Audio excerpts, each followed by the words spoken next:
I want to just quick review and look at what it is we're building towards so you can keep a good visualization of kind of where this is headed.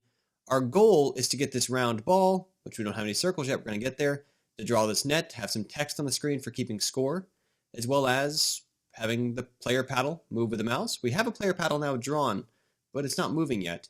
And then we also want to have this other paddle move by itself to the other side. Of course, if I miss the ball, it resets to the center, and if I block the ball, then it knocks it back. And in fact, it's not just knocking it back, it's not just reflecting, it's doing something special we'll talk about right when we get to that point. We'll continue on now. I refresh, and we have this red square that'll become our ball going off the right side of the screen, and here's the rest of our code.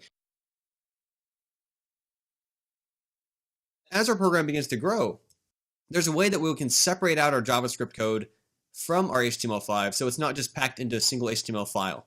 And that's as we build up to bigger projects, we'll start to see more of that kind of technique. In the meantime, this amount of code, it's pretty manageable, pretty fine to kind of keep it all in one place. And I kind of like that it makes it easier just to save a snapshot of your project or to share it without having to worry about if all the files are in the right relative directories and that kind of stuff. We keep it simple while we can keep it simple, and as the program begins to grow in sophistication, we'll have reasons to do a little bit of refactoring, it's called, or cleanup of the code to make it easier to expand and grow. So we've got this ball, we say a ball, we have this red square, and it moves. What we'd like to do is, right now it leaves the screen, we'd like it to bounce off the edge. Now the first thing to look at is when we do move everything, we're adding 5 to it right now every frame. Remember, this is taking the value that was in ball X, adding 5 to it, and then saving it into the value of ball X. So this gets called 30 times a second, moving it forward 5 pixels every time. And the reason why it keeps moving off the screen is because this 5 can't ever change. It can only move to the right. But just like we have a variable, or a var, for the ball X, we can also have one for ball speed X. Let's set that to 5. I'm going to copy that. And when I scroll down here, instead of making this plus 5 every time, I'll say plus ball speed X.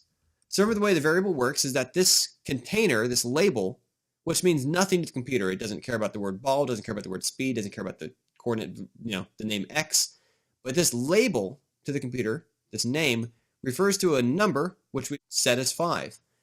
And what's great about this is that now we have a variable connected to our ball speed, we can change that variable to change the ball's speed. If we make that number less during the program, it'll slow down. If we make it increase during the program, it'll accelerate. In fact, let's show you how that would look, right? So right now, as is, if I just save this, Control S, and then I'm going to bump back out to view our game, when I refresh, it looks exactly like it did before. But what if each frame, in addition to moving the ball to the right, I increased the ball speed? Equals ball speed plus 1. So now every frame, it'll increase by 1 the speed at which it's moving to the right. So this should cause it to accelerate. Let's see if it does. Save it, refresh, vroom, right? Did you catch that? There it is. I guess that way on your screen, probably. No, we don't want the ball to pick up speed, but what we do want to do is have it change direction. And how can we make it change direction? Well, if we make this a negative number, it'll go backwards. Because adding a negative to something is the same thing as subtracting from it, right? But first of all, let's just try that. Okay, so instead of setting it to 5, and I erase this other line, we don't want to have accelerate. What if instead of setting it to 5, I set it to -2? Save, refresh. You'll see it wanders left instead of going to the right. And I say wander because it's going slower when it's 2 instead of 5. When I increase the number back to 5, it'll go back to the right. But in what condition do we want that speed to change from going 5 pixels to the right to going 5 pixels to the left? Well, you remember when we looked at those variables along the side, counting up as the ball was progressing towards the right side of the screen, we can see that. And what that means is that if the ball's coordinate exceeds the width of the canvas, remember this is 800 pixels wide, we define that right here in our code, the size of the window, or the canvas rather, the black playable area is 800 pixels. So if the ball's horizontal position, ball X, exceeds that width, then let's have it flip directions. All right, let's go inside and move everything. Let's add that logic. So if ball X is greater than, we know what the number is 800. We'll show in a second, we don't have to hard code it. Then, and that's how this works, is an if statement, does a comparison, if this turns out to be true, and we could do greater than, we could do less than, we could do greater than or equal to, less than or equal to, not equal to, is exactly equal to, two equal signs there, works different than a single, which is assignment, but we don't have to deal with that right now. If ball x is greater than 800, so if on this update cycle the ball has now moved past the right side of the screen, let's tell the ball speed to go backwards. Now there's a few different ways we can do this, right? We could say equals -5. That will tell it that when it touches the right, change the value, saved into this label, so the next time, 30 times a second, it gets to this part of the code, it'll add -5 instead of +5, and it will work its way left. And let's just show that that works. I'm going to zoom back out, refresh. There goes the red ball that way.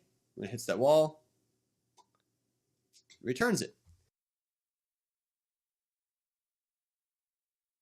Now a problem with this is that when I hard code this number in here like that, what if I increase the ball's speed? Let's say we have something in our game code, as we might later, that the game speeds up as we play it. So just to experiment, what if the ball's going 15 pixels per update to the right, and it touches that other wall, it would be quicker to test at least, goes over there real fast, and then it goes back slowly, because of course, by setting this number to -5, it's forgetting the speed it was going. What if instead, we set it to negative itself? So if it was going 15, it'll reverse at 15. If it was going 5, it'll reverse at 5.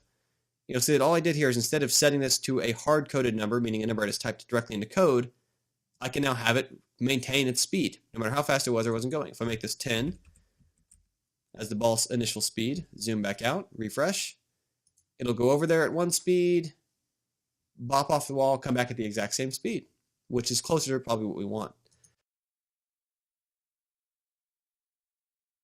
Now the other thing you talk about hard coding is we have this 800 here.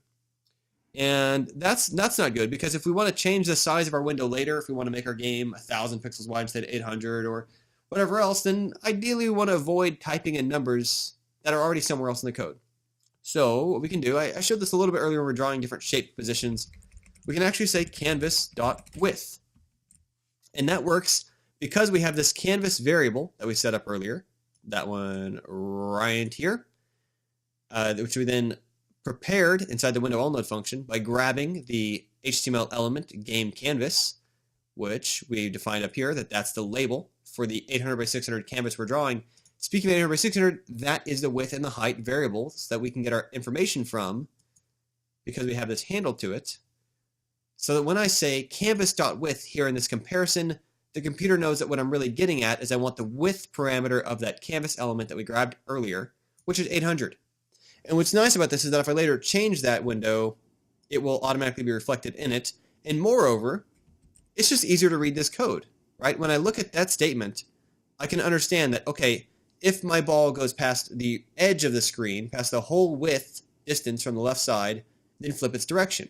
That makes more sense than 800 and thinking like, is 800 where the other paddle is? Is 800 somewhere like away from the edge? Is it past the edge? What is that number? This makes it really explicit. We'll have the exact same functionality where it bounces off the side, but it's a little more versatile now. It only bounces off one side though, it's getting bouncing off the other. And if the right side is canvas width, what's the left side? Remember that the ball's x value, when we draw that rectangle, is a distance from the left.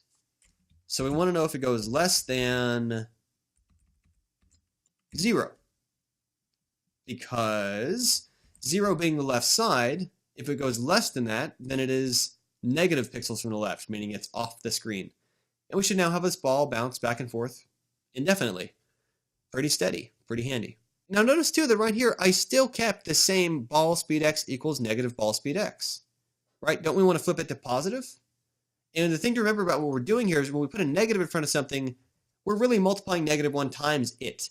So if it was already -5 and we stick the -5 in front of it, then it's become positive.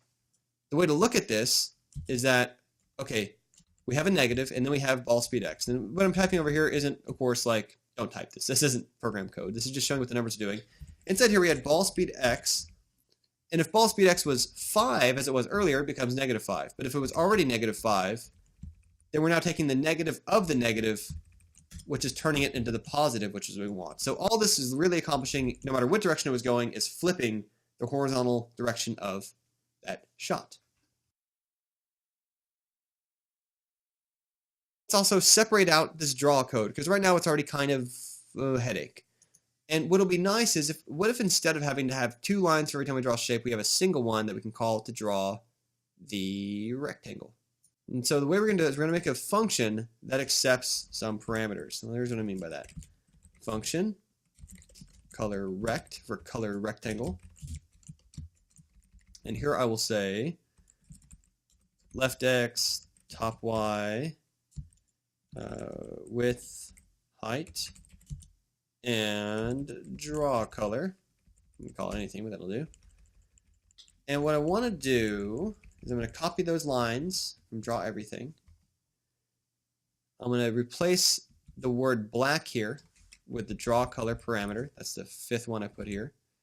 I'm going to pass in this left x, top y, width, and height values into fill rect. And what this kind of thing does for us is it gives us a template where anywhere I call color rect, oops, got this parenthesis down here, I don't need that. Sorry about that. There's the function we just defined right there. I give it the same, remember the first 2 coordinates were already left and top, x and y, followed by the width and height of the rectangle. Except now our version accepts a 5th argument, which will be the color of it, black. And this allows us to compress each of these functions into a single line. It'll work easier to replace the rect. But you see how it's taking the exact same sequence of numbers, 1, 2, 3, 4, and 5, mapping those onto these labels, 1, 2, 3, 4, and 5, for color rect, and then basically just filling those in. It's taking that value, filling it in down here. And otherwise we can replace the rectangle functions with those. This compresses down the code for our draw considerably. Now there's no performance benefit to doing this. In fact, it's a very, very infinitesimally, slightly more computationally expensive to do this, but like trivial. Don't worry about that amount.